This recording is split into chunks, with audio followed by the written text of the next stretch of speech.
días a todos. Bienvenidos a esta teleclínica ECO de enfermedades en pacientes inmunodeprimidos y su relación con la infección por COVID. Esta es una clínica que tiene unas presentaciones muy intensas, o sea, son 4 presentaciones de 4 compañeras experientes en cada tema. La doctora Sandra Consani, que nos va a hablar de las enfermedades autoinmunes y su relación con el COVID, la doctora Mariana Estevenazzi, de los pacientes hematológicos y su relación con el COVID, la doctora Victoria Franches, de los pacientes con VIH y su relación con la infección por COVID, y la doctora Mariana Seija, de los pacientes trasplantados inmunodeprimidos, trasplantados de órganos sólidos y su relación con COVID. Y después vamos a tener profesores invitados para responder preguntas de todos ustedes, el doctor Ricardo Silvariño, el doctor José Bogia, el doctor Jorge Facal, la doctora Cecilia Guillermo y la doctora Jimena Prieto. Vamos a iniciar lo más rápidamente posible porque tenemos 4 presentaciones muy interesantes, y le quiero dar la palabra en primera instancia al profesor Henry Cohen, que es el coordinador del proyecto ECO, para que nos dé la bienvenida y abra esta actividad tan rica. Buen día a todos, gracias Aida. Se va haciendo una agradable costumbre estar con mucha frecuencia con todos ustedes a través del Zoom de ECO. Esta es una actividad muy interesante, muy importante, le agradezco a todos los que la han preparado con mucho esfuerzo, y como dijo Zaida, el tema es largo, así que no vamos a perder tiempo. Solo recordarles que va a estar en el canal de YouTube de ECO entre hoy y mañana a disposición de todos, y que en los próximos días van a traer nuevas invitaciones para nuevas clínicas ECO relacionadas con este problema que nos toca vivir. Gracias a todos y éxito. Bueno, entonces vamos a empezar. Le vamos a pedir a la doctora Sandra Consani. Bueno, buenos días a todos. Vamos a empezar entonces con el primer grupo de inmunodeprimidos, que son las enfermedades autoinmunes. Vamos a tratar de recorrer qué hacíamos antes, qué hacemos ahora, y recomendaciones y guías que están siempre en revisión y con evidencia muy débil, y elaboramos unos algoritmos para contarles. En primer lugar, queremos definir un poquito qué es alto nivel de inmunosupresión, y nadie duda de que terapias biológicas, tratamientos quimioterápicos, tratamientos en los trasplantados son de alta inmunosupresión, pero todos nos olvidamos que prednisona, más de 20 miligramos o equivalente por 14 días, también estamos hablando de alta inmunosupresión, y que sin embargo metrotexate y azatioprina, que son 2 fármacos que habitualmente usamos en nuestras enfermedades, no tienen alta inmunosupresión. Y esto está, sí, claramente demostrado, con evidencia robusta, de que las infecciones son una importante causa de morbimortalidad en las enfermedades autoinmunes, y con un riesgo de 2 veces más que la población general. Y en los trabajos que se han hecho, sobre todo de lupus y artritis reumatoide, y los registros, se asocian los factores de riesgo a la propia enfermedad, con la actividad de la enfermedad y al balance lesional de esa enfermedad, a las comorbilidades asociadas, y también, por supuesto, a las terapias inmunosupresoras. Y una vez, destaco los corticoides, dado que la dosis y tiempo de corticoides sí que cambia muchísimo el riesgo de infección. Tanto es así que se reporta de que cambiar de una dosis de 7,5 a 10 miligramos puede aumentar en forma exponencial el riesgo de infección. Y la hidroxicloroquina nosotros la queremos mucho, la verdad que tiene muchísimos beneficios que están altamente también demostrados, es un factor protector de infecciones en este grupo de enfermedades, por lo tanto no le tenemos miedo, la usamos y realmente no tenemos grandes complicaciones. ¿Qué pasa ahora en la pandemia COVID? Tenemos más dudas que respuestas, pero bueno, estas son las que se plantea el mundo: si las pacientes con enfermedades autoinmunes tienen más riesgo de enfermedad por COVID, más COVID y COVID más grave. ¿Qué pasa con las manifestaciones clínicas? ¿Qué tenemos que hacer? ¿Retiramos el tratamiento inmunosupresor en esta pandemia? ¿Iniciamos terapia de inmunosupresión? ¿Y qué tenemos que hacer si tenemos una infección por SARS-CoV-2? ¿Suspendemos el tratamiento? Todo esto lo vamos a tratar de responder con una evidencia demasiado débil y cambiante. Y la realidad es que si las enfermedades autoinmunes tienen mayor riesgo de COVID, eso no está del todo claro, pero la evidencia no es abrumadora de que sean distintas a las comorbilidades crónicas, y de hecho se siguen relacionando con esto. No olvidemos que este grupo de pacientes tiene comorbilidades crónicas asociadas habitualmente, y realmente los primeros reportes fueron bastante alentadores de la zona de la Lombardía, donde tenía una alta prevalencia e incidencia de COVID. Este es un trabajo fue uno de los primeros en reportar un centro de trasplante para niños y adultos de trasplante hepático, donde dicen que ellos no tuvieron demasiadas complicaciones ni con las otras epidemias, ni con esta pandemia en los pacientes que estaban inmunodeprimidos. Y de la misma zona, una encuesta de 2 semanas en artropatías crónicas tratadas con biológicos y con sintéticos, la mayoría en artritis reumatoide espóndilo, encuentran 13 pacientes, 4 con COVID confirmado, 4 sospechosos y 5 contactos. No tuvieron demasiadas complicaciones, y ellos además, sabiendo de que son muy pocos pacientes para sacar una conclusión, dicen que de los 700 pacientes ingresados que tienen por COVID en su centro, que es un centro de referencia, ninguno estaba recibiendo tratamiento inmunosupresor. Y lo mismo de Milán. Esta es una encuesta que se realizó tanto a adultos como a niños en tratamientos con biológicos, la mayoría también eran artropatías inflamatorias. Encontraron 3 pacientes con COVID positivo y 10 contactos, pero ellos también dicen, bueno, pero nuestros pacientes también declararon haber adoptado una estrategia, digamos, de prevención contra el COVID, basada en el aislamiento, ¿verdad?, y en los equipos de protección personal. Por lo tanto, hasta acá, la evidencia obviamente no era abrumadora, pero tampoco es mucha, y los casos tampoco son muchos, los N son bajos. Pero lo cierto es que desde el 1 de abril, se forma la Alianza Global de Reumatología con el objetivo de ingresar pacientes, ¿verdad?, de registrar pacientes con infección COVID y enfermedades autoinmunes. Allí se toman datos demográficos, datos de la enfermedad autoinmune, datos de la infección por COVID.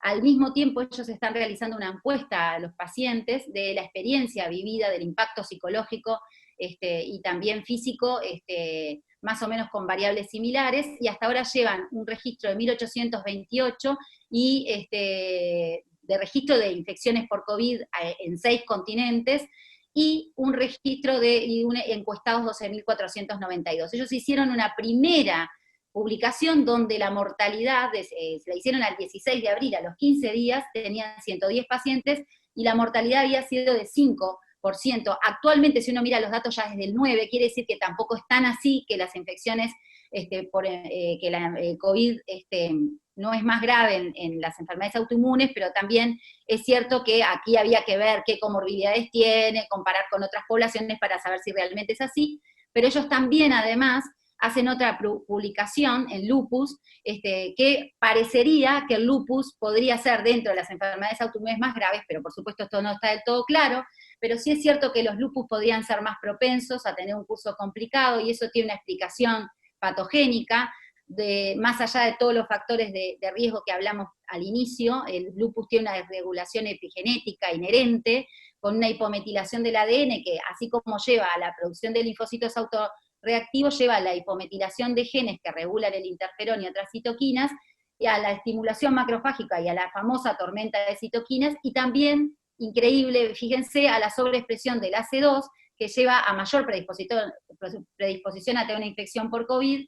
Esto desarrolla estrés oxidativo que provoca el brote lúpico, y a su vez uno determina al otro, y esto cerraría, ¿verdad?, el círculo vicioso de hipometilación, generando mayor hipometilación, lo que muestra la importancia de mantener la revisión y no suspender el tratamiento. Entonces, hasta ahora no habría una evidencia abrumadora de que hay mayor riesgo en las enfermedades autoinmunes, tampoco en las epidemias anteriores, pero parecería, por lo que dice la Global, que hay que ver qué pasa con estos datos y comparados con otras poblaciones, si no tienen más riesgo. Nosotros, desde el 16 de marzo, vimos solo 2 pacientes que habían tenido una infección respiratoria, pero que no eran COVID. Tuvimos que inmunodeprimir con alta inmunosupresión a 5, pero es cierto también que no tuvimos COVID, obviamente, pero es cierto también que desde el 16 de marzo estamos con medidas de prevención, de teleconsulta, de recomendaciones elaboradas por nosotros y de aislamiento. Que las manifestaciones del COVID son similares a los síndromes autoinmunes, eso es así, y también es que de repente los síndromes autoinmunes pueden enmascarar las manifestaciones de COVID, y no hay que olvidarse que además pueden coexistir. ¿Qué dicen las recomendaciones? Que es un documento vivo, permanentemente en cambio, con baja, digamos, evidencia y basado en opinión de expertos. Nos guiamos sobre todo por la ACR, por el Colegio Americano de Reumatología, que publicó la última en abril, el 29 de abril, y también aportes que ha hecho la guía británica. Todas obviamente recomiendan las medidas generales, distanciamiento, aislamiento, adaptar el lugar de trabajo y, muy importante, la comunicación médico-paciente. O sea, importante, teleconsulta, orientar al paciente en qué la sintomatología y el tratamiento puede interferir en la forma de presentación del COVID, que orientarlos a cuándo y dónde deben consultar. Quizás nosotros podemos reducir, digamos, la vigilancia del laboratorio cuando es de rutina, o podemos iniciar o retrasar infusiones para evitar la internación, podemos cambiar de vía de administración, pero lo que seguro les tenemos que decir es desaconsejar el uso profiláctico de medicamentos, tanto igual a la hidroxicloroquina, y desaconsejar suspender el tratamiento inmunomodulador en pos de lograr mantener la remisión o la menor actividad posible, porque sabemos que eso le da mayor riesgo. Y la británica crea un score de riesgo simplemente para diferenciar los pacientes que tienen que blindarse, que tienen que aislarse o que distanciamiento social, en base a si utilizan inmunosupresión de alto riesgo, cómo tienen controlada la enfermedad y las comorbilidades.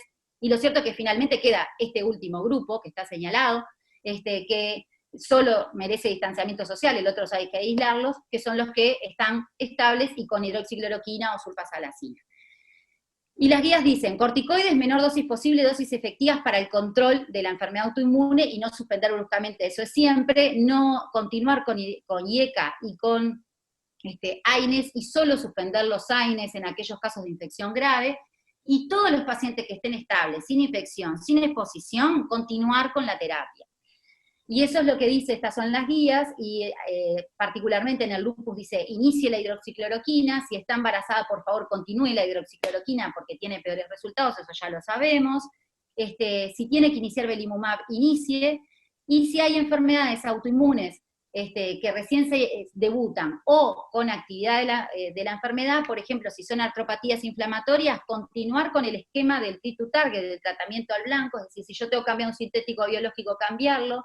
Si tengo que cambiar de biológico también. Las otras enfermedades autoinmunes es importante ver qué órganos compromete, si son órganos vitales, por supuesto que el tratamiento se va a realizar, ¿verdad? Porque tenemos que salvarlo, y sugiere el tratamiento convencional según la gravedad. ¿Qué pasa si yo tengo una infección? Estoy expuesto al COVID o tengo una infección documentada o presumible. Si estoy expuesto, siempre en todos los casos continuamos hidroxicloroquina y sulfasalacina. Y si estoy expuesto, suspendo los inmunosupresores que no son tocilizumab, los anti-interleuquina 6, por lo menos transitoriamente hasta tener un test negativo o 2 semanas sin síntomas. Y si yo tengo un COVID, suspendo la inmunosupresión, los que no son anti-interleuquina 6, y parecería que habría que individualizar el tratamiento con anti-interleuquina 6, que podría mantenerse, pero eso habría que, digamos, verlo en cada caso. Hay dudas con respecto a qué hacer con el metotrexato y la leflunomida. Entonces parecería que en las enfermedades autoinmunes en esta pandemia, si no tengo infección por SARS-CoV-2, mantengo, inicio, cambio tratamientos inmunosupresores en pos de mantener la remisión o de lograr la menor actividad posible. Y si yo tengo infección por SARS-CoV-2, suspendo inmunosupresores y considero mantener el tocilizumab. Estos son todos los registros y encuestas que están en camino, que esperemos que nos lo iluminen. Y nosotros elaboramos unos algoritmos de manejo en estos pacientes, y simulando también el semáforo, elegimos 3 escenarios de pacientes que no tienen síntomas de infección respiratoria, asintomáticos, y que están estables con hidroxicloroquina. Aquellos que no tienen síntomas de infección respiratoria, pero están con inmunosupresión, serían amarillos, y aquellos que tienen síntomas de infección respiratoria serían rojos, y ahora vamos a ver qué hacemos.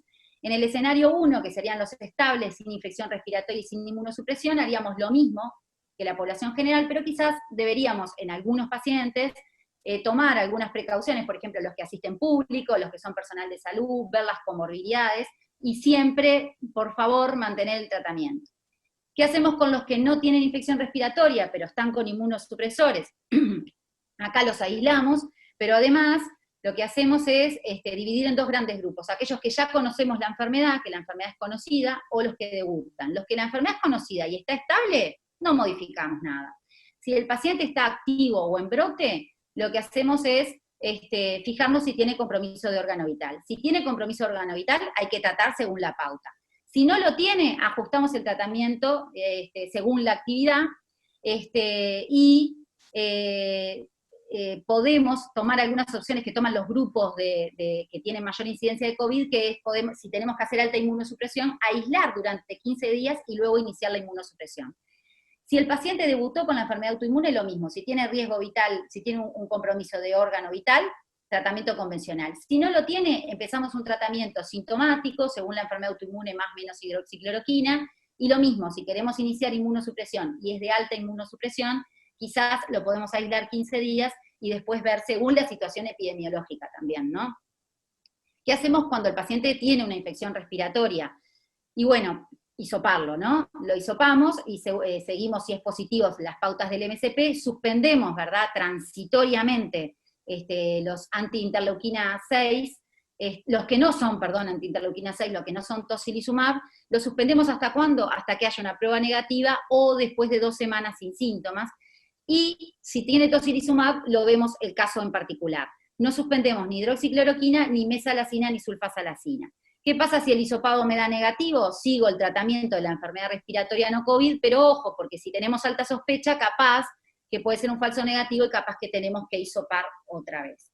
Entonces, a todas estas preguntas que se hace el mundo, ¿las enfermedades autoinmunes tienen mayor riesgo de COVID? Bueno, controvertido, todavía no lo sabemos, parecería que sí, parecería que el lupus más. Las manifestaciones clínicas de COVID son similares a las enfermedades autoinmunes, eso sí. ¿Tenemos que retirar el tratamiento inmunosupresor en pacientes con enfermedad autoinmune en esta pandemia? No, no. Eso en principio no, porque tenemos que tratar de que los pacientes estén inactivos. Y ¿podemos iniciar alta inmunosupresión? Sí, con esas salvedades. ¿Se debe suspender el tratamiento inmunosupresor si hay una infección por SARS-CoV-2? Bueno, en ese caso sí, pero individualizamos el tocilizumab.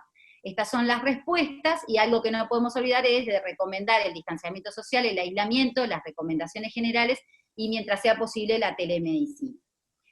Y bueno, no sé, veremos si podemos seguir trazando e iluminando este camino en esta realidad que la verdad es bastante incierta y cambiante, y bueno, nada más que eso. Muchas gracias. Bueno, gracias Sandra. Vamos a dejar las preguntas para el final de las presentaciones, para que sea más fácil de organizar.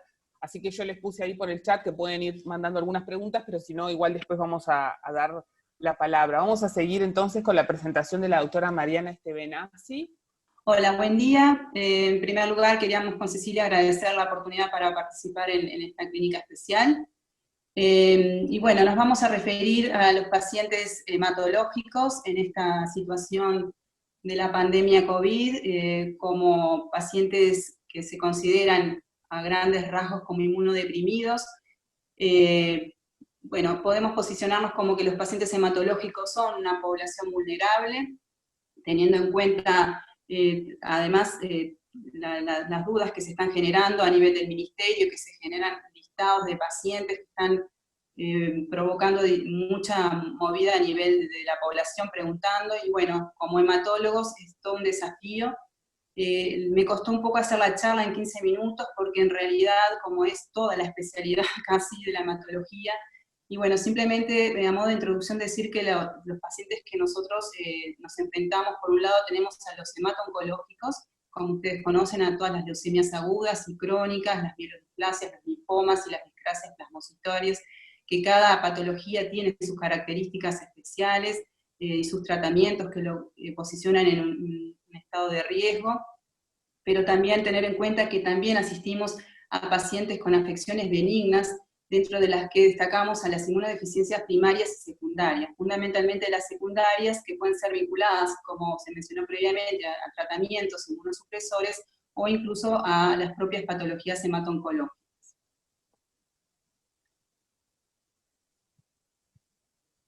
Con respecto entonces pasando ahora a las inmunodeficiencias primarias y secundarias, quería hacer mención a patologías que nosotros asistimos y que están generando como muchas dificultades y preguntas con poca evidencia, y tenemos que posicionarnos en cada paciente en particular. Por un lado están las trombocitopenias inmunes, en general primarias idiopáticas, que ahí nosotros tenemos que definir si realmente son pacientes de riesgo para infecciones y debemos modificar el tratamiento. Hay más interrogantes que certezas en estos escenarios.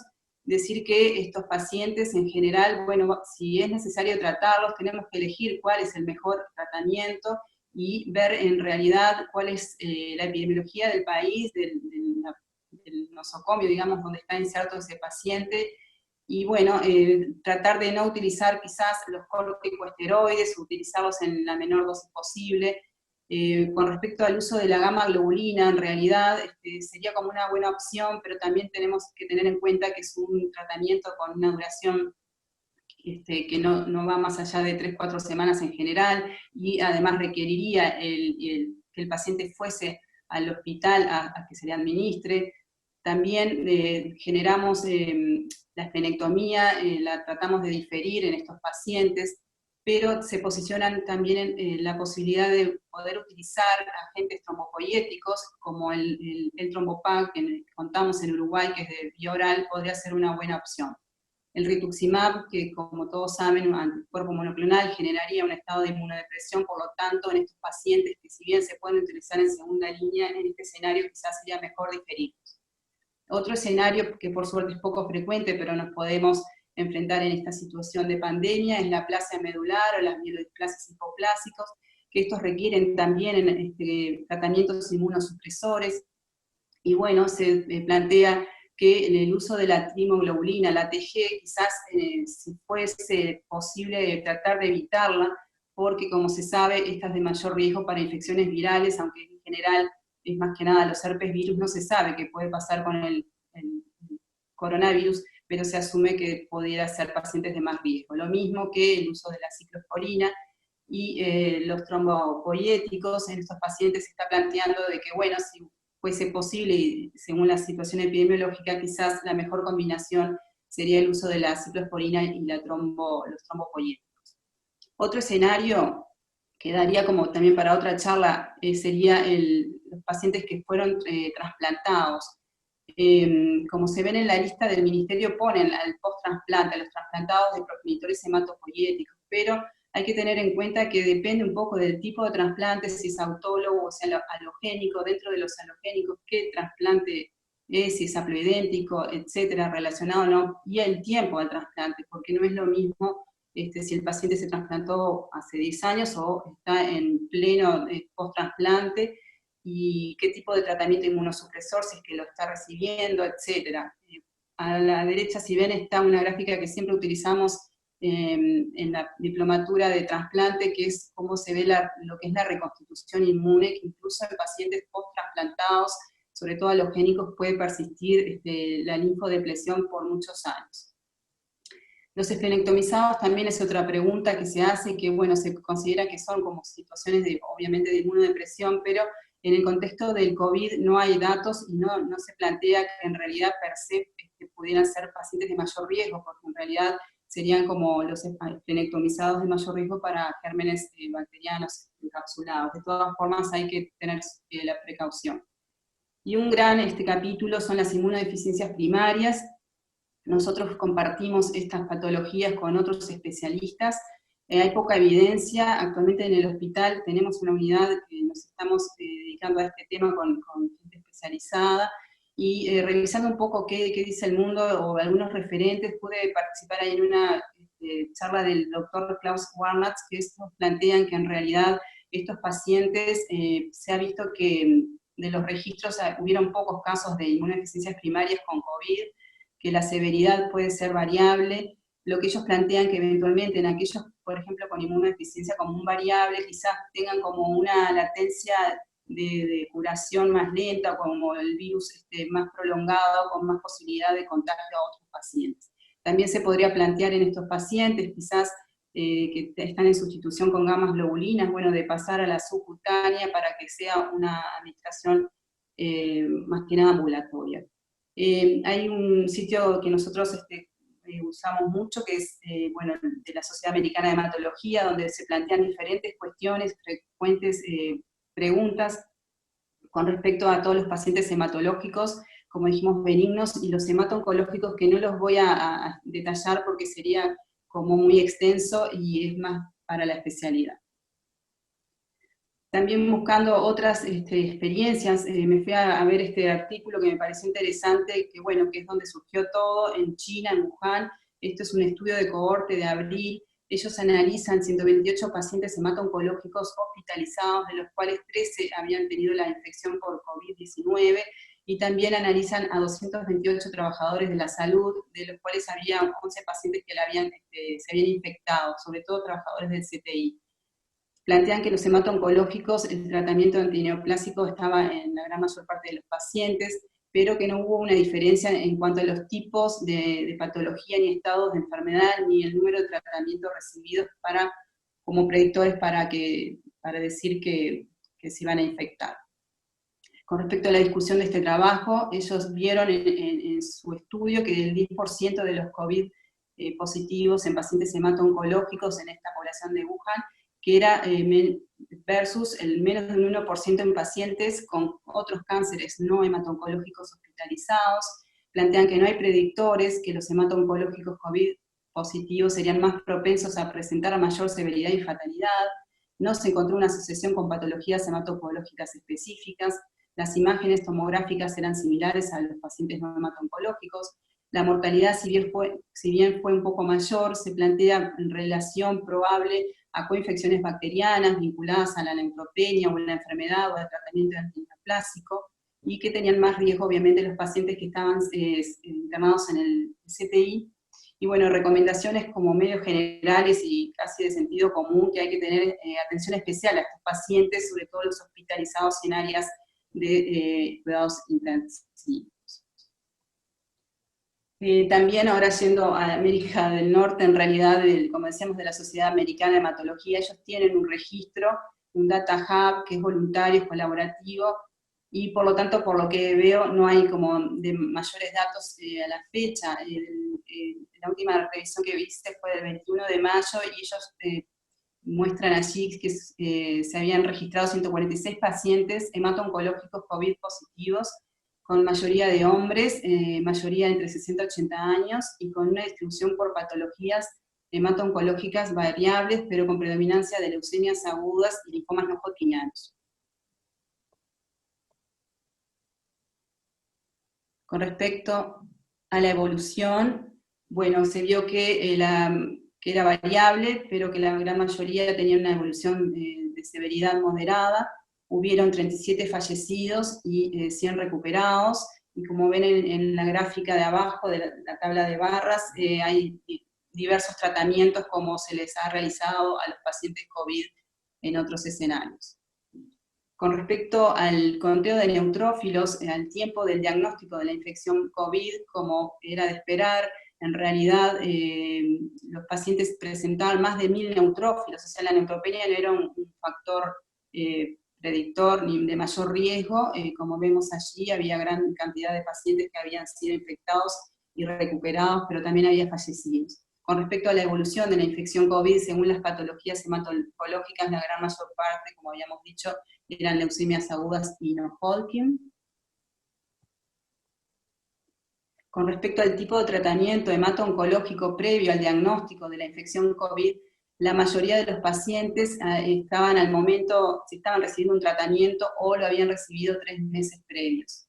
Y con respecto a la evolución de la infección COVID y el estado de la enfermedad del diagnóstico, fue muy variable, era desde pacientes en recaída, pacientes en tratamiento o en situación de diagnóstico inicial.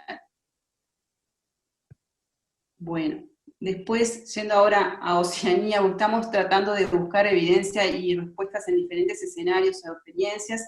Me pareció interesante este algoritmo, este esquema que utiliza la Sociedad de Hematología de Australia y Nueva Zelanda. Ellos plantean en un escenario de fase A, que sería quizás cuando nosotros empezamos en marzo, que es cuando no hay una infección o transmisión viral en la comunidad, y bueno, ellos plantean allí que fundamentalmente informar, educar, realizar los protocolos de higiene, las vacunas, identificar casos potenciales y asesoramiento a pacientes.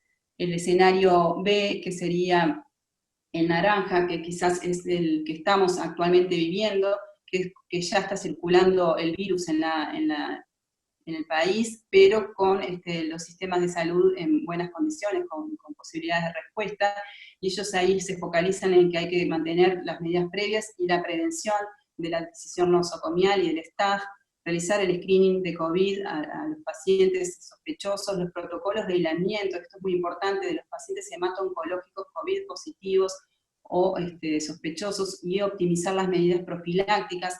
Ahí se plantea evaluar las posibilidades de realizar en los pacientes que se requiera más factores de crecimiento, o capaz de evitar las transfusiones y pasar a la eritropoyetina, entre otras recomendaciones o posibilidades.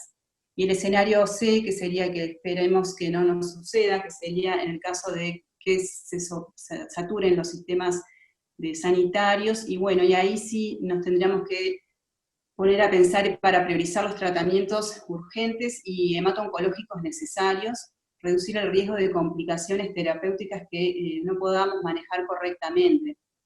Entonces allí, ahí capaz que caso a caso tenemos que plantear que los pacientes que se puedan diferir el tratamiento, realizar tratamientos menos intensivos, pasar de tratamientos intravenosos a orales, pero eso debe ser como muy pautado y muy pensado, y las decisiones que se tomen van a tener que ser discutidas con el paciente y claramente documentadas.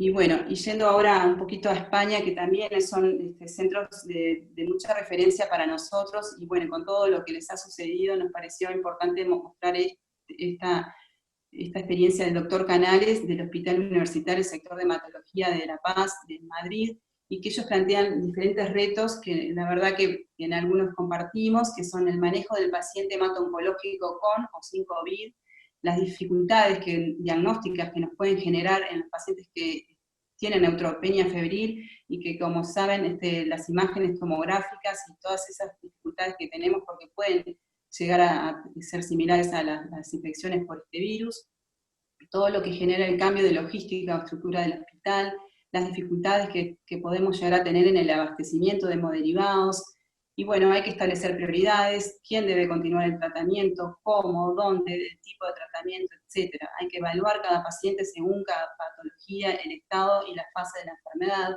y ver las posibilidades terapéuticas, incluyendo el trasplante de progenitores hematopoyéticos. Entonces, él plantea en conclusiones que hay que asegurar que los pacientes con hemopatías malignas puedan continuar con su tratamiento, y tenemos que protegerlos, y también a los profesionales sanitarios. Esto es muy importante tener en cuenta, porque creemos que el COVID sí es muy complicado, pero quizás por ahora estamos teniendo como efectos colaterales no de la infección, sino de que toda esta logística y todos estos cambios, y el tener cuidado de diferir tratamientos o no llevar a trasplante puede generar un impacto negativo en la evolución de los pacientes. En suma, decir que en realidad tenemos más interrogantes que respuestas, mucha incertidumbre, porque hay falta de datos en el área de hematología, y como vieron es imponente la cantidad de pacientes con su diferencia en cuanto a patologías y tratamientos. Y quedo abierta, Cecilia supongo que está conectada a las preguntas, porque es un tema que la verdad que da para 10 clases por lo menos de cada patología así. Muchas gracias. Bueno, muchas gracias, Mariana. Venimos perfecto con los tiempos. Esa es mi mayor preocupación. Después las preguntas las vamos a dejar para después. Hay una en el chat que dice si los pacientes con policitemia vera tienen igual riesgo o mayor. Eso lo vamos a ir pensando para después. Ahora vamos a presentar a la doctora Victoria Frances, que va a hablar de COVID y la relación con la infección por VIH. Adelante. Hola, buen día, ¿me escuchan? Sí, te escuchamos bien. Bueno, perfecto. Arrancamos entonces con este tema. A ver, ahí. Las preguntas que nos hicimos es si el VIH es un factor de riesgo para COVID, ya sea en la adquisición, mayor riesgo de infección o mayor riesgo de complicaciones, o que descompense la patología de base, es decir, que aumente, por ejemplo, cause epidemias transitorias por el VIH. La otra pregunta que nos hicimos es qué medidas de prevención son necesarias en las personas que viven con VIH, qué debemos recomendar, y si el tratamiento antirretroviral es protector para COVID-19. Y bueno, en realidad la evidencia que tenemos es, bueno, escasa, basada en serie de casos. Vamos a mostrar 5 series de casos que, bueno, que son las que hay publicadas hasta el momento. Ayer en la noche se agregó otra que no vamos a analizar, española, pero que tiene prácticamente los mismos datos que estas que vamos a ver. En orden cronológico de afectación de pandemia, empezamos por China. Este es un estudio de corte, era una corte de 1.178 pacientes VIH positivos en 2 distritos centrales de Wuhan. Lo que hicieron fue contactar telefónicamente a estos pacientes para ver si tenían clínica respiratoria y o contacto con pacientes COVID-19. Lo que encontraron fue que 12 pacientes, de estos 1.000 y pico de pacientes, 12 tenían síntomas respiratorios, y en 8 de ellos se diagnosticó infección por COVID. 6 de 8 tenían más de 350 CD4, es decir, una inmunidad bastante conservada, todos estaban con una carga viral indetectable. La tasa de COVID en esta corte fue de 0,68% versus un 0,5% que había en la población general de Wuhan para esa fecha, que es del 19 de febrero. La presentación clínica de estos 8 casos fue en 6 casos leves, una grave, un crítico que falleció. Ninguno de los pacientes tenían tratamientos con inhibidores de la proteasa, y no encontraron diferencias en los resultados clínicos respecto a los pacientes VIH positivos. Lo único que encontraron como factor de riesgo para infección fue, al igual que en población general, la edad. A mayor edad, mayor riesgo. Seguimos entonces por los italianos. Este es un estudio donde ven las características clínicas y los resultados de los pacientes VIH positivos con una infección por COVID probable o confirmada, realizado entre febrero y abril de este año en Milán. Este hospital tenía una corte de 6.000 pacientes aproximadamente en seguimiento VIH positivos, de las cuales 47 pacientes tuvieron infección por COVID probable o confirmada. La edad media, la mayoría fueron hombres, la edad media fue de 51 años, en realidad prácticamente todos tenían una carga viral indetectable, solamente había 3 que tenían unas viremias de bajo grado entre 50 y 100, muy bajas. Todos tenían más de 350 CD4 con una mediana de más de 600. Un dato a destacar es que más del 60% tenían comorbilidades, solo el 11% tenían tratamientos con inhibidores de la proteasa, y de estos 28 casos confirmados por PCR, 13 necesitaron hospitalización. 5 desarrollaron una enfermedad leve, 6 graves, 2 críticos, de los cuales 1 falleció, y destacan que, bueno, tenían comorbilidad además, tenía un cáncer broncopulmonar y patología cardiovascular. Lo otro que destacan los autores es que la edad media de los pacientes VIH hospitalizados fue por lo menos de 10 años menos que los pacientes hospitalizados VIH negativos, y no tuvieron diferencias en la presentación clínica, paraclínica, ni en los resultados de estos pacientes. Seguimos con España. En realidad este es un estudio publicado por el Servicio de Infectología del Clínic en Barcelona. Ellos en las primeras 2 semanas del inicio del brote en España tenían ya 543 casos de COVID ingresados en este hospital, ¿sí? De los cuales 5 eran VIH positivos, que es lo que publican en Lancet.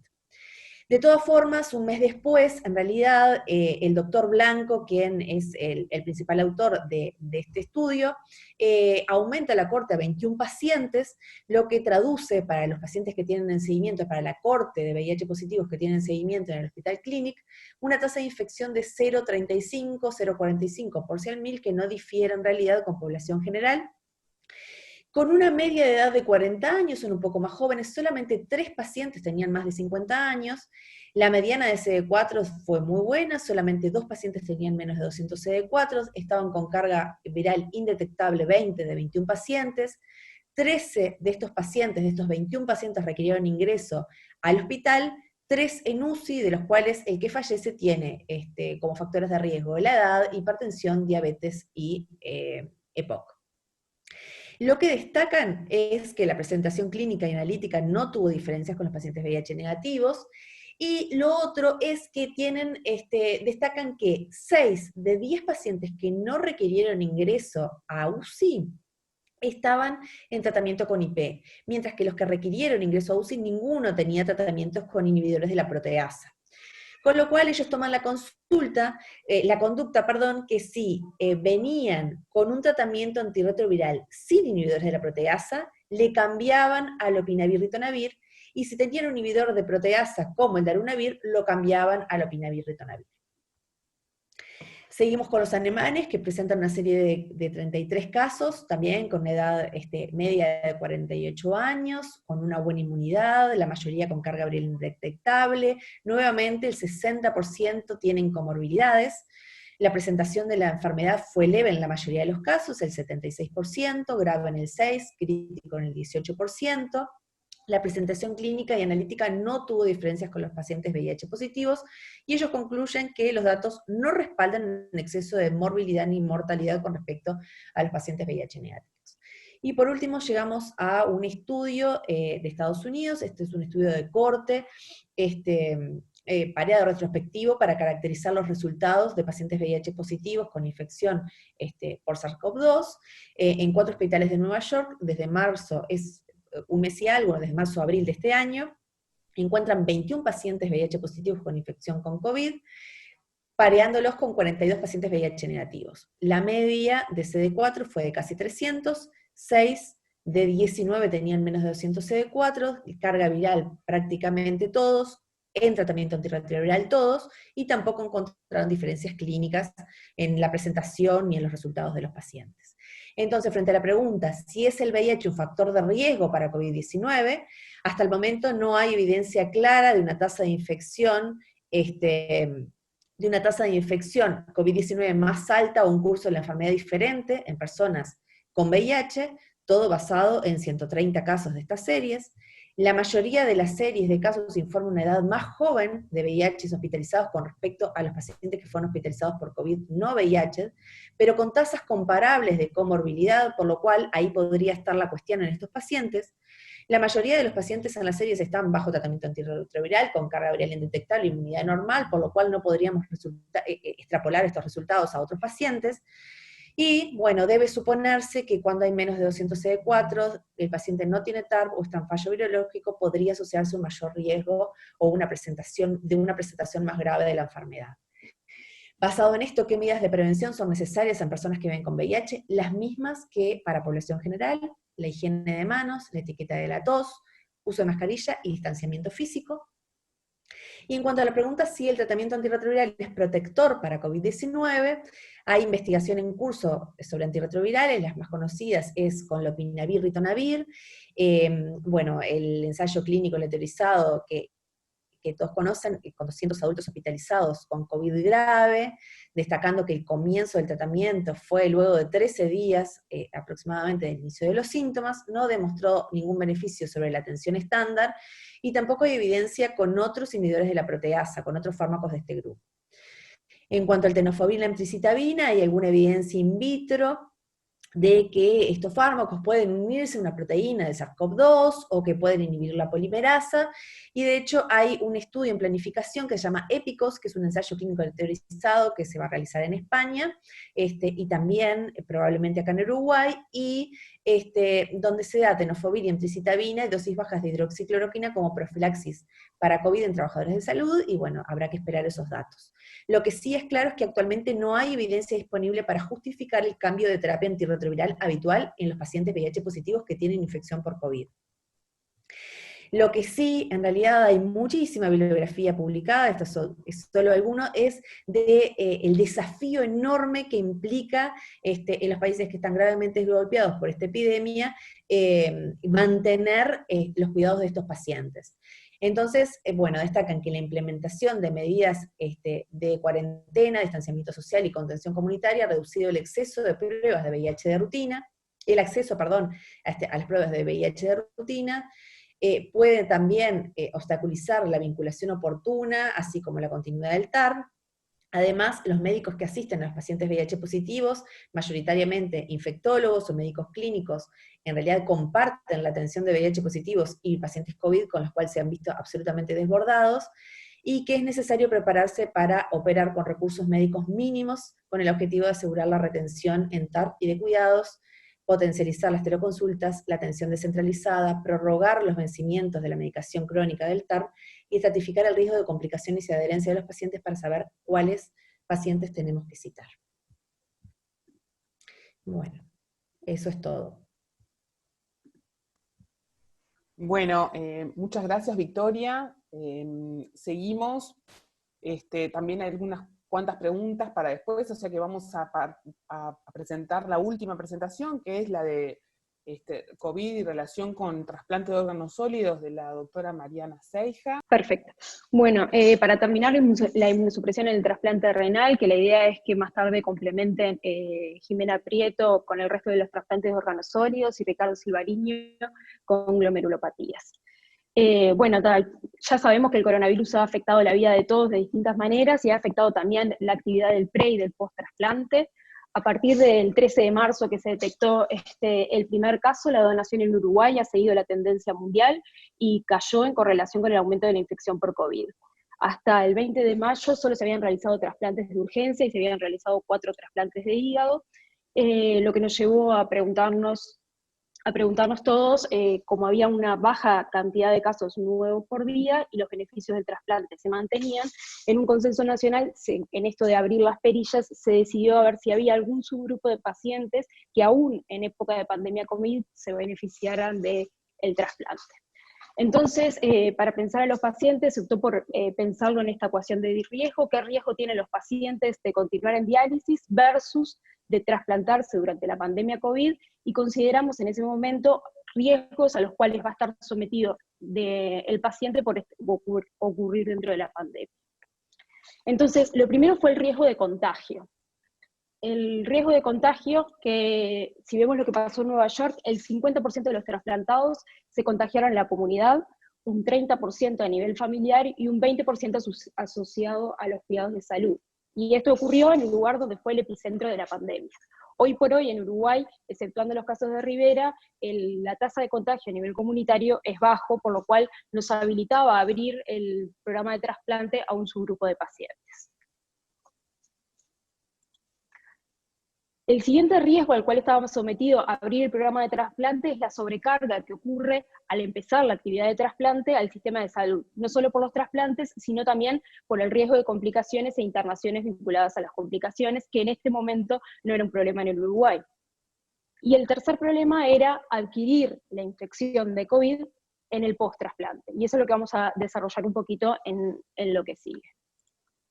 Entonces, a nivel del consenso se hizo un consenso nacional y en forma transitoria se redujo la lista de espera y se excluyó a aquellos pacientes que tenían factores de riesgo de mala evolución de COVID, que eran los mayores de 50 años, los diabéticos, la enfermedad cardiovascular y otras patologías de riesgo. Entonces, ¿qué particularidad tienen las infecciones respiratorias en el post-trasplante? Las infecciones son la primera causa de muerte en el primer año de trasplante renal y la segunda causa de muerte a posteriori, y tiene algunas características particulares, porque la inmunosupresión afecta y enmascara la clínica que estamos habituados a las infecciones respiratorias. Los reactantes de fase aguda son bajos, son más pausisintomáticas, muchas veces la ocultación es normal, la radiografía muchas veces es normal, por lo que tenemos que tener alto índice de sospecha, porque muchas veces en la tomografía estos pacientes tienen infiltrados bilaterales, sobre todo en el primer año. En los 6 primeros meses predominan las etiologías oportunistas, existe la coinfección, y muchas veces tenemos que recurrir a realizar toma de muestras profundas con fibrobronco y lavado bronquialveolar, que hemos aprendido todo esto con infectología, para hacer diagnóstico de la infección de nuestros pacientes. Entonces, a todo eso que tenemos habitualmente se le suma la infección por COVID-19, y las preguntas que nos hacemos son las mismas que se hicieron todo el panel, o sea, ¿es diferente por la inmunosupresión? ¿Es más agresiva la enfermedad? ¿Obliga a hacer cambios en la inmunosupresión? Y bueno, de lo que hemos aprendido hasta ahora del virus es que produce una respuesta inflamatoria, como dijeron todos, y que es la que provoca el daño, y que la inmunosupresión podría de alguna forma disminuir ese mecanismo de lesión. Además de los fármacos que se utilizan del trasplante, el tacrolimus y la ciclosporina, inhiben la replicación viral in vitro, pero nosotros sabemos que las infecciones en el post-trasplante son más graves. Entonces, está discutido el efecto deleterio de los inmunosupresores, si son beneficiosos o deleterios. Entonces, ¿qué pasó con la enfermedad en los pacientes trasplantados? Hasta fines de marzo no había reportes, recién empiezan los primeros reportes a fines de marzo de los pacientes trasplantados, y hubo un menor contagio que en la población general. Entre 0,6 y 2% de todos los trasplantados fueron hospitalizados. Y se hipotetiza que probablemente las medidas habituales que toman los pacientes trasplantados, de aislamiento social, de uso de tapaboca y de lavado de manos, pueden haber contribuido al menor contagio de estos pacientes. La mortalidad fue variable según la saturación del sistema sanitario. Los países que tuvieron mayor mortalidad, los que fueron epicentros de la pandemia, como en Estados Unidos, España e Italia, la mortalidad de esos pacientes fue mayor, versus en otros países donde los sistemas de salud no estaban saturados, la mortalidad fue menor. ¿Cómo se hizo el diagnóstico de estos pacientes, pensando en eso de que son pausisintomáticos? Ahí vemos las principales series publicadas de Italia, de España, de Suiza, de Nueva York y de Holanda, y vemos que el síntoma más frecuente fue la fiebre, pero fue variable, no todos los pacientes tenían fiebre, seguido por la tos y la disnea, pero a destacar que la fiebre no estaba en el 100% de los casos. Por otra parte, cuando vamos a ver si los síntomas respiratorios altos, pensando que ahora a nosotros se nos viene el invierno y van a empezar a ser un motivo de consulta frecuente, la mayoría de las series no reportan el porcentaje de síntomas respiratorios altos en estas pacientes, y los que lo reportan un porcentaje bajo. A destacar, en los pacientes trasplantados, hubo un tercio de los pacientes se presentó con diarrea como síntoma de la infección por SARS-CoV-2. Luego de la presentación a nivel de laboratorio, estos pacientes tuvieron PCR elevada, como los pacientes sin inmunosupresión, y a destacar que la linfopenia fue un hecho frecuente, que estamos habituados a verlo porque es frecuente en el post-trasplante. Entonces, ¿cambia algo el diagnóstico por imagen? No hay mucho reporte de esta parte, pero sí me pareció que en este estudio, que es una cohorte suiza, el 57% de los pacientes tuvo una radiografía normal, que cuando se hacía la TAC a las 24 horas tenían infiltrados bilaterales. O sea que sabemos que la tomografía es útil en los pacientes inmunodeprimidos, pero tenemos que tener en cuenta las dificultades de la circulación interna hospitalaria para evitar el contagio dentro de los sistemas de salud. ¿Qué hicieron con la inmunosupresión en estas series? Yo destaqué en los colores lo que hicieron habitualmente, o sea, suspendieron el micofenolato, disminuyeron el tacrolimus y mantuvieron la prednisona. Y a destacar que todos los pacientes recibieron tratamientos experimentales con lopinavir, ritonavir, hidroxicloroquina, tocilizumab e interferón beta como tratamiento del COVID-19. Y a destacar que el uso del lopinavir ritonavir se metaboliza a nivel del CYP3A4 y interfiere con fármacos que se usan habitualmente en el trasplante, como el verolimus y el tacrolimus, aumenta mucho los niveles plasmáticos y produce mucha toxicidad. Y está referido en todas las series que los niveles plasmáticos de estos inmunosupresores aumentaron mucho la concentración en el medio de la infección, aumentaron mucho su concentración, o sea que pueden haber estado vinculados a algunos efectos adversos. Entonces, para terminar, en realidad en la fila inferior, lo que vemos es la mortalidad en las series, y los que están en rojo son los que tuvieron mortalidad mayor, que fueron los epicentros de la pandemia, versus lo que ocurrió en algunos lugares, como en Barcelona, en Suiza y Holanda, donde la mortalidad andaba entre un 6 a un 8%. A destacar de que todas las series, la gran mayoría, mantienen pacientes internados, que es lo que vemos en la última fila amarilla, o sea que ni siquiera estos resultados son concluyentes, porque muchos pacientes estaban internados en la UCI en el momento de la publicación. Cuando vamos a ver qué pacientes murieron, ocurre lo mismo que refirieron todas las compañeras. Fueron añosos, con comorbilidades, y lo particular del trasplante renal es que en Estados Unidos habían 3 pacientes que habían adquirido la infección en los primeros 3 meses post-trasplante, y esos fallecieron. Entonces, en conjunto con la cátedra de infectología y la cátedra de nefrología, elaboramos unas recomendaciones para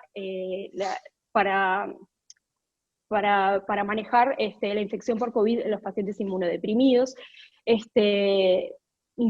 Tratamos de agrupar de alguna manera el trasplante renal y las glomerulopatías para simplificar y tratar de hablar todos de lo mismo, y partimos de 3 escenarios clínicos de complejidad creciente.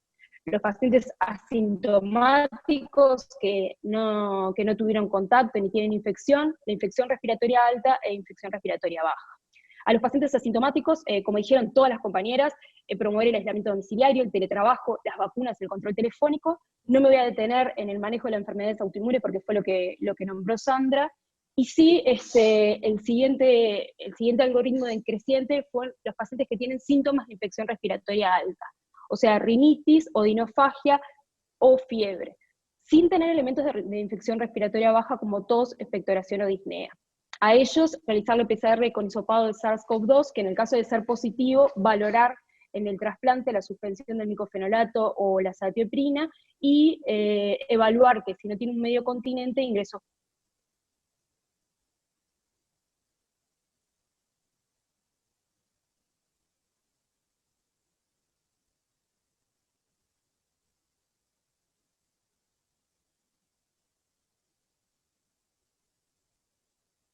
Síntomas de infección respiratoria baja, recomendamos una evaluación médica presencial, nosocomial, dado por tos, expectoración o disnea, donde se va a realizar la evaluación clínica de elementos de gravedad, como de saturación, polipnea, trabajo respiratorio, una evaluación imagenológica de radiografía de tórax, y pensar ahí qué lugar va a tener la tomografía de tórax, realizar el hisopado nasofaringeo para PCR de SARS-CoV-2, y las rutinas a nivel de sangre para de evaluación del virus. Y por último, si contamos y tenemos la posibilidad, pedir un panel respiratorio de biología molecular para otros virus que no sean SARS-CoV-2. Entonces, luego de la evaluación esa inicial presencial, preguntarnos si estamos frente a una infección respiratoria aguda grave. Cualquier infección con infiltrados radiológicos en un paciente trasplantado es grave, o sea que si vamos a ver en la placa que tiene infiltrados, el paciente tiene una herida grave e ingresa. Y si tiene elementos clínicos de severidad también.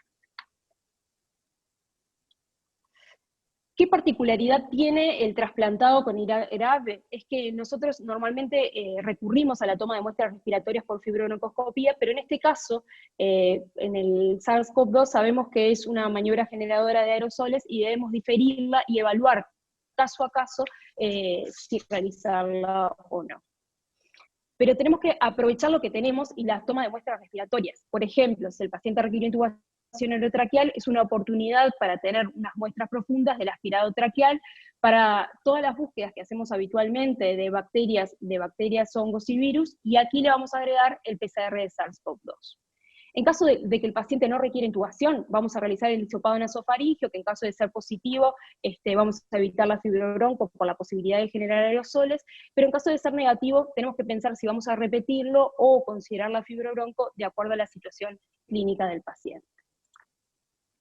Entonces, esto va a empezar a ocurrir ahora porque estamos en pleno invierno, y bueno, y pensar que vamos a requerir tratamientos empíricos, porque no vamos a tener inmediatamente el resultado del PCR de SARS-CoV-2, entonces esto es lo que nosotros realizamos en forma habitual en los pacientes trasplantados, sobre todo en el periodo de máxima inmunosupresión, que es en el primer año, en los pacientes estables sin insuficiencia respiratoria, cuando llevan menor de 14 días, iniciamos piperacilina tazobactam, para gérmenes inespecíficos, para gérmenes atípicos, doxiciclina, moxifloxacina o levofloxacina. No utilizamos claritromicina porque interfiere con el tacrolimus y el oseltamivir. En el caso y evaluar ahí en el caso el Bactrim. En mayor de 14 días no empezamos un tratamiento habitualmente porque sospechamos que son otros gérmenes, porque ya lleva mayor de 14 días de evolución, y lo que vamos a realizar frente a una infección respiratoria estable y sin insuficiencia respiratoria, el descenso del inmunosupresor, que va a ser individualizado, evaluando el riesgo de rechazo agudo. Vamos a suspender el micofenolato y suspender o descenso del tacrolimus y eventualmente pasar a hidrocortisona. ¿Qué sucede con el paciente inestable, el que tiene insuficiencia respiratoria menor a 14 días? Vamos a escalar un poco más en la cobertura antibiótica con meropenem, del resto igual, sumamos el Bactrim caso a caso, y en el caso de que lleve mayor a 14 días, mientras esperamos el PCR para SARS-CoV-2, evaluar la adición de antituberculosos y antipúngicos de acuerdo a la gravedad. Este es un paciente grave, con insuficiencia respiratoria, entonces nosotros suspendemos la inmunosupresión y pasamos a hidrocortisona. Entonces, me pareció para terminar que este algoritmo que estaba publicado en la NDT estratifica el riesgo de tener complicaciones por COVID-19 en inmunodeprimidos, y vemos en rojo, que son aquellos mayores de 60 años, con varias comorbilidades, pensar en la enfermedad de base, si la enfermedad está activa, si ahora en este momento tenemos una elevada carga inmunosupresora, y pensar particularmente en aquellos elementos que pueden aparecer por la terapia inmunosupresora que le agregan gravedad a los pacientes, como la linfopenia severa o la hipogamaglobulinemia severa. Y también el grado de enfermedad renal crónica, que también sabemos que es inmunosupresor, cuando el filtrado glomerular es menor a 30 mililitros minuto y existe una proteinuria nefrótica. Entonces, para terminar, debemos tomar las decisiones con múltiples incertidumbres y aprender haciendo. Al sur llegó más tarde, por suerte, lo que nos permite ir preparándonos y viendo lo que les pasó a otras personas. No todo es extrapolable en nuestro país, por lo tanto estas pautas, el trabajo en equipo y todas estas instancias me parecen importantes. Gracias. Bueno, muchas gracias, Mariana. Lo primero que quería decirles es que las quiero felicitar porque la verdad que el contenido y la síntesis de la información ha sido de un nivel excelente.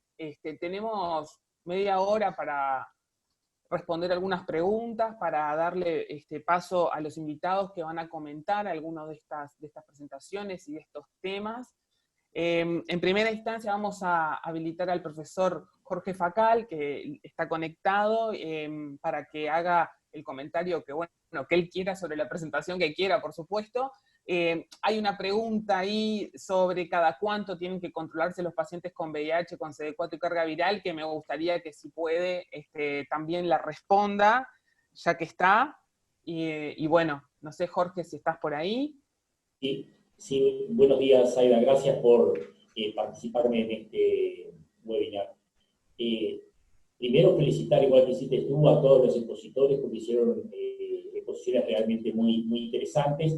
Voy a hacer 2 o 3 comentarios y después voy a tratar de responder en la medida de lo que yo entiendo la pregunta que formularon.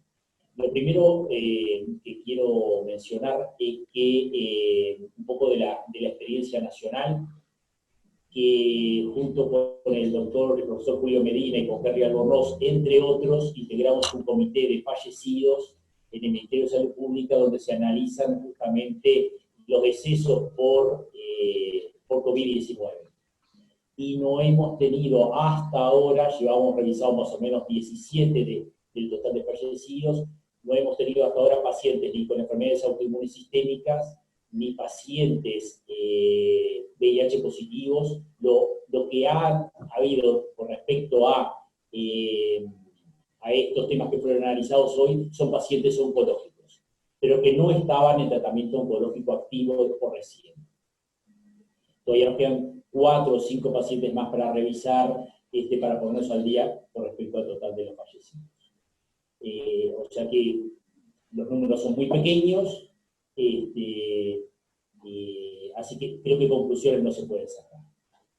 Una cosa interesante que mencionó la doctora Victoria Francés fue que la edad promedio de los pacientes VIH positivos ingresados o que habían tenido COVID era menor que los pacientes no VIH, pero bueno, en general la población afectada de VIH tiende a tener la curva demográfica, digamos, hacia la izquierda, tienden a ser un patrón demográfico con edades menores que los pacientes no VIH. Quizás eso pueda explicar el por qué se ven afectados con mayor frecuencia. Es una interpretación personal y no tengo ninguna evidencia al respecto. Un comentario también con respecto a uno de los elementos que mencionó Sandra Consani, que es el uso de la hidroxicloroquina en las enfermedades autoinmunes sistémicas. ¿Y por qué se da esa impresión, si uno quiere decirlo de esta forma, discordante entre lo que es la experiencia que tenemos los internistas y los reumatólogos de un manejo seguro de la hidroxicloroquina a la experiencia actual que está siendo reportada en el manejo de la hidroxicloroquina y las complicaciones en los pacientes que son tratados por COVID-19? Como ustedes saben, ahora el 22 de mayo, se hace una semana, salió un artículo en el Lancet que evalúa más de 96.000 pacientes hospitalizados y que fueron tratados para antimaláricos, hidroxicloroquina, cloroquina, con o sin macrólidos, y encontró una mayor mortalidad de los pacientes tratados con estas drogas, y también una mayor tendencia a tener trayectorias ventriculares durante la hospitalización. Una de las explicaciones plausibles para este hecho es que dentro de lo que son las complicaciones que se ven en estos pacientes, que son multisistémicas y que están vinculadas seguramente a esta tormenta de citoquinas, el compromiso miocárdico podría ser uno de los elementos, y quizás esto podría volver a estos pacientes más susceptibles a presentar estos trastornos de la conducción, con un QT más largo, ¿verdad? Un aumento del QT, y la posibilidad de arritmias ventriculares. Por eso creo que, aunque los pacientes con enfermedades autoinmunes sistémicas no se deba suspender la hidroxicloroquina, uno tendría que ser muy cauto y deberíamos hacer un seguimiento como para el resto de la población. Si en ellos no la vamos a suspender, estamos dudando ahora en los que no lo venían recibiendo, si realmente tiene lugar o no el inicio de la hidroxicloroquina como antiviral, pero lo que deberíamos hacer, si no la vamos a suspender, es un monitoreo muy cercano del gluten. Porque es una población particularmente sensible. Y con respecto a la pregunta que formularon en la población VIH, cada cuánto controlar CD4 y cada cuánto controlar carga viral, todos sabemos que el parámetro quizás más importante, sobre todo cuando el recuento linfocitario, los CD4, están por arriba de 350 por un tiempo prolongado, el seguimiento más adecuado es con la carga viral. Tenemos que ser muy cuidadosos con el uso de los recursos. Entonces, si los pacientes, como lo que mostró hace un ratito Victoria, un paciente nuestro tiene un recuento linfocitario de CD4 estable por arriba de 350, yo por controlar más seguido esto no me preocuparía. Y con respecto al control de la carga viral, habitualmente se recomienda hacerlo cada 4 meses. Yo diría en estos casos no hay nada pautado específicamente para la población con COVID-19, pero yo diría que bajo ningún concepto debería espaciarse, hacerse determinaciones de carga viral más distanciadas en el tiempo, como si hacemos, por ejemplo, para los pacientes que concurren en situación de salud para chequeos generales. O sea, yo creo que en estos pacientes debemos ser y mantener por lo menos, si no incrementar por lo menos los esquemas habituales de determinación de carga viral mínimamente cada 4 meses. Pero me gustaría igual tener la opinión de Zaida o de Victoria, o si hay algún otro colega infectólogo, Sofía, que están conectados en relación a esta pregunta también. Y estos son mis comentarios hasta el momento, y vuelvo a felicitar a todos los expositores. Bueno, gracias Jorge. Sí, nosotros creemos que al menos en los pacientes estables, al menos el parámetro de carga viral, cada 4 o 6 meses hay que mantenerlo, ¿no? Bueno, y en los que están más inmunodeprimidos o no están estables, sí, tendría que ser más frecuentemente. Lo que hablaba Victoria, esto de que el desafío en el mundo donde hay mucha prevalencia de VIH incluso ha sido esa de poder mantener los controles y poder dar respuesta a la salud de las personas con las dos situaciones a la vez, porque hay muchos lugares donde ya este problema de mantener controles de VIH sin situación de pandemia ya es un problema. Entonces, bueno, en Uruguay eso yo creo que se ha podido, por lo menos en lo que vemos nosotros, se ha podido mantener medianamente. No quiero robar tiempo, quería pedirle a la doctora Cecilia Guillermo que haga comentarios sobre lo que le parezca que sea conveniente, y había 2 preguntas en el chat que tenían que ver con hematología. Uno, si la policitemia vera aumentaba el riesgo de algo, o de mala evolución, o de frecuencia, y la otra pregunta con respecto a las certificaciones en pacientes con una LLC estable, no sé si esa es la palabra correcta, Cecilia, pero bueno, sí, quisiera que te refirieras a eso. Muy bien. Bueno, en primer lugar, como todos dijeron, la verdad que muchas gracias por tener la posibilidad de participar en en esta clínica ECO.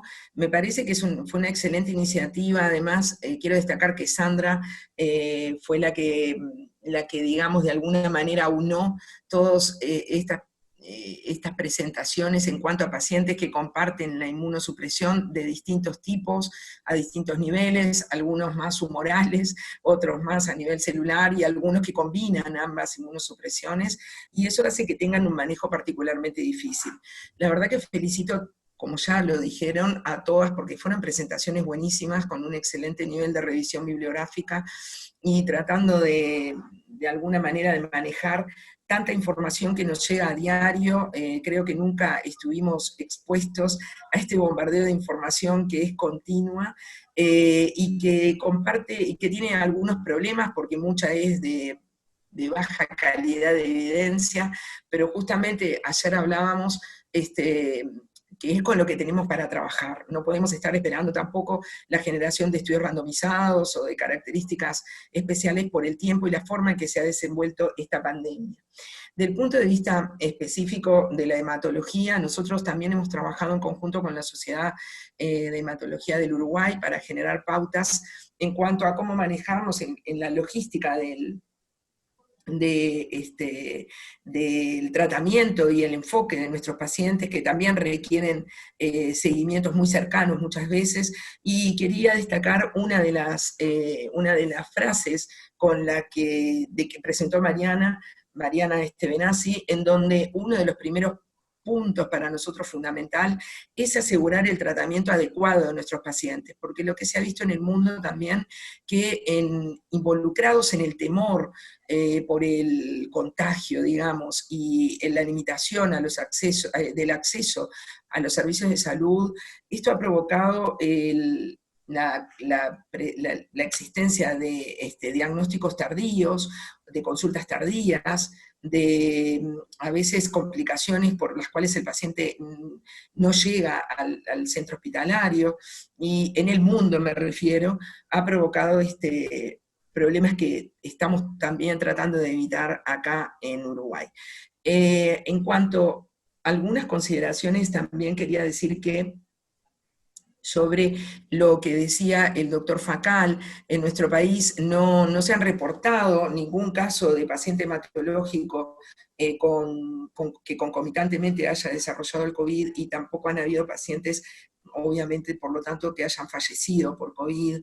Sí, los pacientes oncológicos, con los que también compartimos todo lo que es la inmunosupresión propia de la enfermedad y también propia de los tratamientos que instituimos.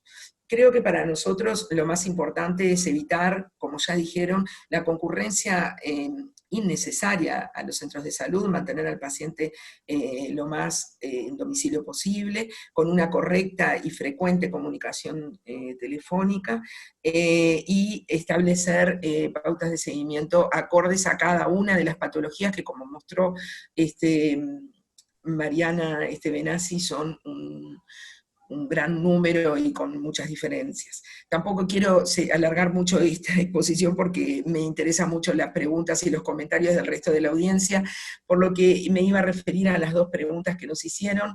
En cuanto a policitemia vera, la policitemia vera es una enfermedad, como ustedes saben, un proceso mieloproliferativo crónico. En general no determina una inmunosupresión del paciente por sí misma. El paciente puede estar tratado con algún citorreductor, como puede ser la hidroxiurea, pero en general se mantiene en tratamiento, se mantiene con niveles normales de neutrófilos. El problema es en quién se inserta esa policitemia vera, es decir, las características del paciente son fundamentales, si es la edad del paciente, las otras comorbilidades, muchas veces estos pacientes son añosos, y tienen otras comorbilidades que generan más riesgo de contraer y de tener una mala evolución en cuanto a su posible infección por COVID. Por la policitemia vera en sí, no sería uno de nuestros pacientes más inmunodeprimidos. Creo que hay que considerar en el contexto en que se desarrolla. Un poco diferente es el tema de la leucemia linfoide crónica, que es la otra pregunta que teníamos. La leucemia linfoide crónica es una enfermedad que provoca un estado de inmunosupresión por definición. Como siempre decimos, los linfocitos son de aspecto maduro, pero son inmunocompetentes, aunque algunos puntos de esto están en discusión. Pero bueno, tratándose de un paciente estadio 0, es decir, una LLC que está en una fase absolutamente estable, también vamos a depender de las características del paciente en el que se inserta. Si se inserta, como es frecuente en un paciente con leucemia linfoide crónica, en un paciente añoso, con otras comorbilidades, que es muy frecuente, diabético, hipertenso, bueno, es la sumatoria de esas comorbilidades que nos van a llevar a tomar la decisión de certificar al paciente. También, obviamente, que tenemos que considerar algunas características sociales. Nosotros a veces en el hospital, el paciente hospitalario de mal medio que tiene que trasladarse y de acuerdo al trabajo que tenga, también nos puede llevar a tomar una decisión diferente. Es decir, que el paciente con leucemia linfoide crónica es un paciente con un estado de inmunosupresión de base, pero que si está en una etapa estable de la enfermedad, podría continuar trabajando si no presenta otras comorbilidades y el tipo de trabajo lo permite. Es decir, que como todo lo que han dicho, hay que individualizarlo porque evidencia para hacer una indicación de peso no tenemos. Tenemos que tomar, en este caso, decisiones más de sentido común y basadas en las características propias del paciente.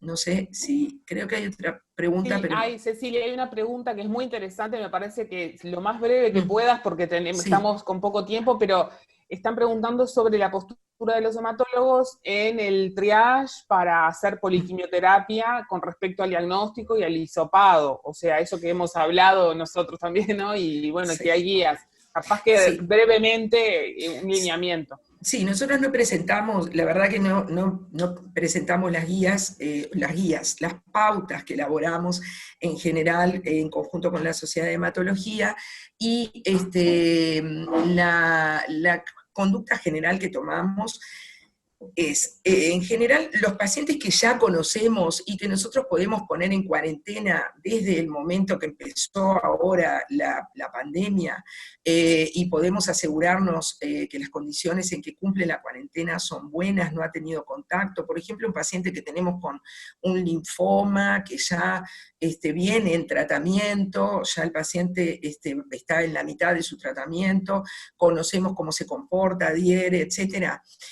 Bueno, en ese caso hacemos un triage previo a la concurrencia, un triage telefónico, previo a la concurrencia al hospital, sobre la presencia de síntomas respiratorios o fiebre o cualquier síntoma sospechoso, y en ese caso, en ausencia de síntomas, si el paciente está en buen estado general, muchas veces podemos hacerlo concurrir al hospital directamente para la quimioterapia. Si el paciente no es conocido, es un debut, o se trata de un paciente que presenta síntomas, nosotros recomendamos hisopar al paciente previo al inicio de todas las quimioterapias inmunosupresoras severas, sobre todo en aquellas que vamos a hacer de leucemia aguda, segundas líneas o terceras líneas de linfomas, que son muy inmunosupresoras, con que esperamos neutropenias febriles prolongadas. En realidad en esos pacientes los hisopamos previo al comienzo, aún en ausencia de síntomas, y es la recomendación que hicimos con la Sociedad de Hematología del Uruguay. Es decir, que bueno, y el otro problema es la neutropenia febril.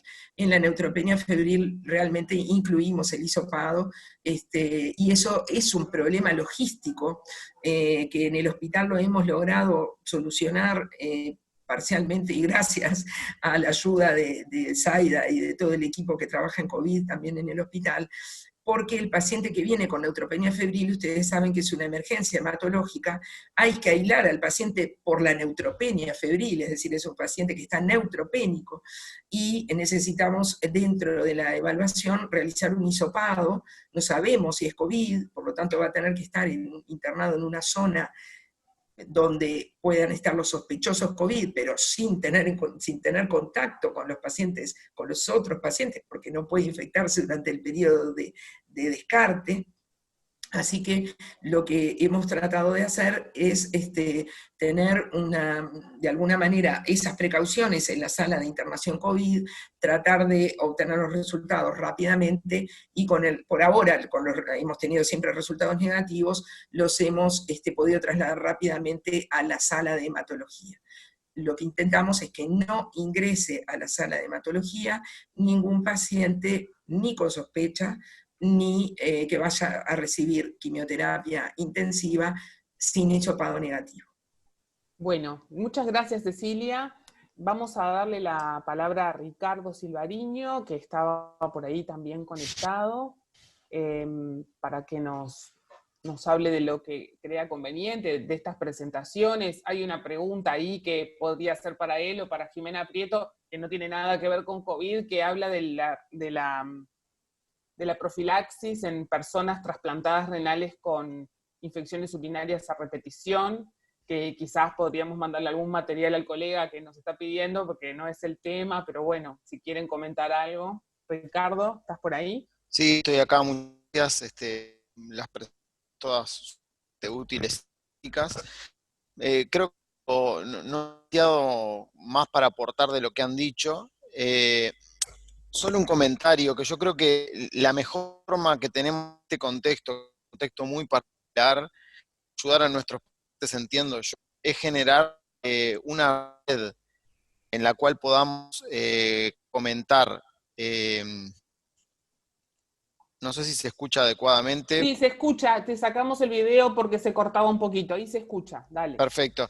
No, me parece que la mejor ayuda que podemos hacer a los pacientes es, al igual que se ha generado a nivel gubernamental y de otras organizaciones, una red para los problemas macro, para cada paciente individual probablemente la mejor ayuda es interconectarnos entre varios. ¿Y por qué lo digo? Porque me parece que en este contexto epidemiológico que nosotros tenemos, en el cual la presentación no ha sido, digo, la circulación viral no ha sido tan grande como en otros lados y las complicaciones, hay que individualizar las conductas de forma bastante estricta. Esto lo comento porque, por ejemplo, en los dos algoritmos, tanto en los pacientes con enfermedades autoinmunes sistémicas como en los trasplantados, se sugería el hisopado de los pacientes con infección respiratoria alta o con enfermedad tipo influenza de forma sistemática. Entonces yo creo que ese tipo de conductas que a veces uno las hace como generalizadas al momento de generar una pauta, hay que individualizarla mucho porque hay que evaluar todo el entorno, el contexto. Yo me pregunto, ¿todos los pacientes resfriados con una nefritis lúpica lo vamos a hacer salir de domicilio para hisoparlos? Yo realmente tengo dudas. No puedo, evidentemente no hay evidencia suficiente como para que yo sustente mis decisiones, pero por eso digo que la importancia de frente a cada paciente individual generar una red con el equipo de medicina interna, con hematología, porque me parece que cada decisión va a estar muchas veces sustentada en la historia del paciente y en la disponibilidad que tiene. Evidentemente cuando uno hace guías, las hace generalizadas, pero sobre todo yo creo que en los extremos nadie tiene duda, pero en los pacientes entre medio, en los pacientes que capaz que su grado de inmunosupresión no es tan severo, me vuelvo a hacer la pregunta, ¿cada enfermedad tipo influenza lo vamos a sacar de domicilio para hisoparlo si no hay acceso al hisopado en domicilio? Capaz que más que contestar preguntas, sembré más dudas. Y con respecto a la otra pregunta puntual que hacía sobre la profilaxis de las infecciones urinarias, evidentemente hay que individualizarlo para ese paciente. Me parece que es una pregunta demasiado genérica, habría que ver cómo fueron esas infecciones urinarias, a cuánto tiempo del trasplante, si fue siempre el mismo germen o no. Me parece que hay muchas preguntas para hacer, por lo que esa pregunta entiendo yo que no la puedo responder de forma genérica. Eso implicaría, el mejor consejo es ponerse en contacto con el equipo de trasplante de esta paciente y poder recorrer juntos con el médico tratante que la está viendo la historia y cómo fue. No hay una generalidad para eso. Bueno, gracias Ricardo. Está Jimena Prieto por ahí, que queríamos preguntarle con respecto a la presentación de la doctora Seija. Sabemos que Jimena también trabaja en el programa de trasplante hepático y con la necesidad de volver a atender y a trasplantar personas y eso, si Mariana mencionó un protocolo particular como para intentar volver a poner a los pacientes en esa órbita. Queríamos que nos comentara algo de eso, y también si quiere comentar algo de esto de las infecciones urinarias a repetición, o dónde encontrar el material, también le agradecemos. Muchas gracias por la invitación.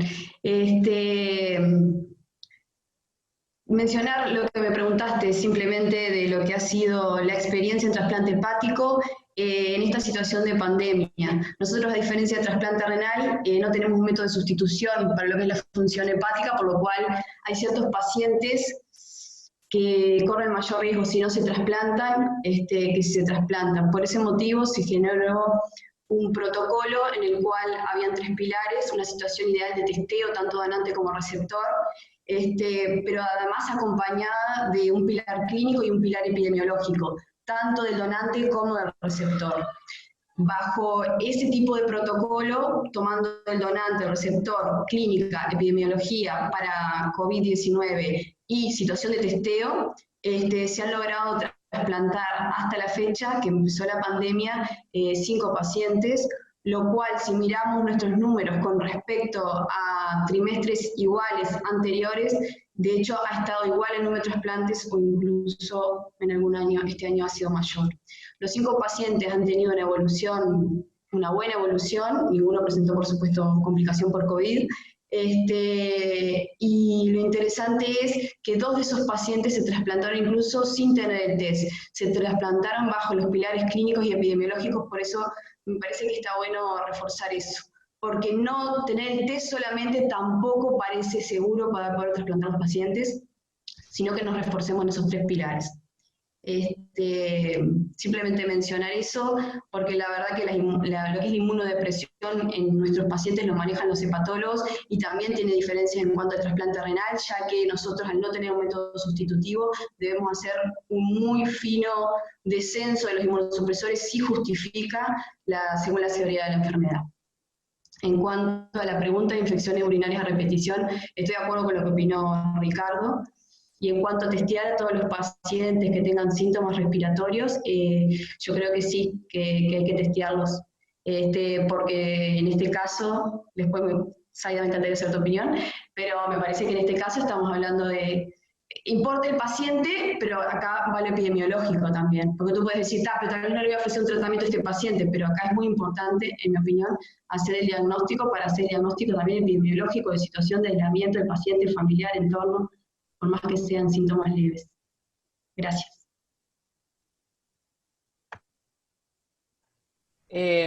Sí, yo con respecto a lo que planteaba, estamos terminando en realidad, solamente que quería decir que con respecto a lo que planteaba Ricardo, entiendo que el planteo es, ante esta situación donde tenemos un bajo número de casos, vamos a hacer salir a la persona para ir a un lugar de testeo. Y yo creo que también hay que individualizar, me parece que tener en cuenta si tuvo contactos confirmados o no, pero además podríamos intentar mandarle a alguien a la casa para testear. Yo entiendo que en el sector público eso a veces es difícil, se ha logrado en muchas situaciones, particularmente en el hospital universitario está siendo difícil, pero bueno, y en el interior del país entiendo que es difícil, que sería lo ideal poder testear y poder testear a todos y en el domicilio, a todos los sintomáticos, por más que encontremos porque tiene, como dice Jimena, el doble sentido, el sentido también de encontrar un caso. Bueno, a ver, tenemos alguna pregunta más, pero no tenemos más tiempo, así que vamos a cerrar por acá. Yo quería agradecerles a todos, la verdad, por la calidad de las presentaciones y la calidad de las intervenciones. Esto queda colgado en la página del Proyecto ECO, que pueden entrar por la página del Hospital de Clínicas y un canal de YouTube del Proyecto ECO y por la Cátedra de Gastroenterología también. Pueden acceder a esta grabación y a las anteriores, así que bueno, vamos a cerrar por acá y les agradecemos a todos que hayan estado conectados. Zaida, ¿Sí? agradecerte a vos también por la coordinación, además de a todos. E invitarlos también a participar de la próxima teleclínica, que es el 2 de junio a las 11, que es sobre fumar en tiempos de COVID-19. Un saludo, muchísimas gracias. Chau, chau.